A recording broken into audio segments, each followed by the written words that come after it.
Oh. Hey everyone, and welcome back to the channel. If your dashboard is lighting up like a Christmas tree with abs and traction control warnings, and you've pulled a C0110 code, don't panic. You're in the right place.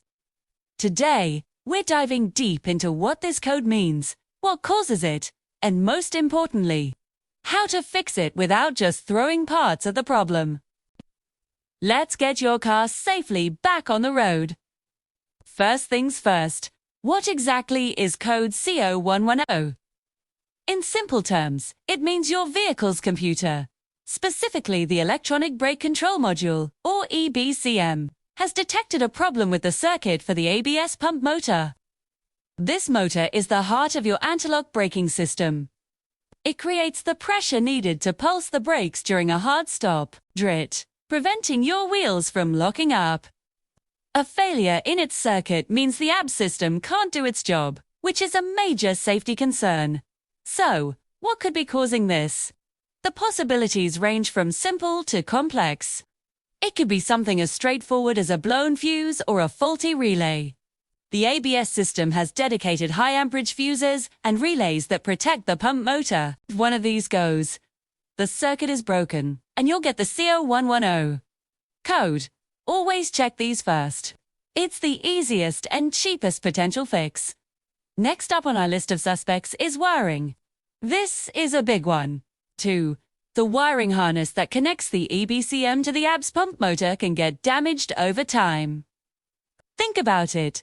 It's exposed to heat, vibrations, and moisture under the hood. Wires can corrode, break, or short out against the chassis. A visual inspection is key here. Look for any signs of chafing, burnt plastic, or green, crusty corrosion on the connectors. A bad ground connection for the ABS module is another common culprit, so make sure to check that as well. Now, let's talk about the components themselves. The ABS pump motor could have failed internally. These motors work hard and can burn out, just like any other electric motor. Sometimes, you might even hear a buzzing or humming from the ABS module area when you turn the key, which could point to a struggling motor. Then there's the brain of the operation, the Electronic Brake Control Module, or EBCM. This module controls the entire ABS system. 2. It's not uncommon for the internal electronics of the EBCM to fail, especially the part of the circuit board that drives the pump motor. This can happen due to heat stress or simple component aging. In many cases, the EBCM and the pump motor are part of a single assembly, called the ABS modulator or hydraulic control unit. So, how do we diagnose this systematically? Start with the basics, JET. Grab your own RS manual or a fuse diagram for your specific vehicle and locate the ABS fuses and relays. Pull them out and inspect them. Use a multimeter to test for continuity. If a fuse is blown, replace it with one of the exact same amperage. If it blows again immediately, you have a short circuit somewhere that you need to track down. If the fuses are good, move on to the wiring.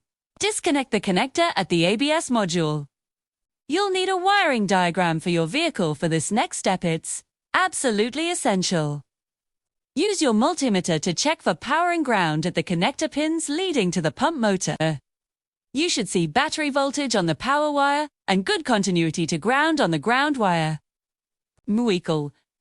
The harness while you test to see if the reading changes, which would indicate an intermittent connection. If the power and ground check out, the problem likely lies within the ABS modulator assembly itself. At this point, you have a couple of options. You could try to command the pump motor to turn on using a high-end bidirectional scan tool. If it doesn't respond, it's a strong indicator that either the motor or the EBCM has failed. Replacing the entire ABS modulator assembly can be expensive. A new unit from the dealer can cost a fortune.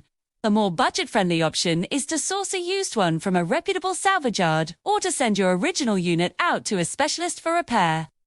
Many companies specialize in rebuilding these EBCMs, and it's often much cheaper than buying new. Just be aware that replacing the unit often requires a specific bleeding procedure for the brake system and may need to be programmed to your vehicle SVENG. To sum it up, check fuses first, then thoroughly inspect all wiring and connectors for damage. And finally, test the power and ground at the ABS module itself. Tip: this step-by-step approach will help you pinpoint the exact cause of that C0110 code. Thanks for watching, everyone. I hope this guide helps you tackle this common ABS issue. If you found this video helpful, give it a thumbs up, and don't forget to subscribe for more detailed repair guides. Drop any questions you have in the comments below, and I'll do my best to help out. Drove safe, and we'll see you in the next one.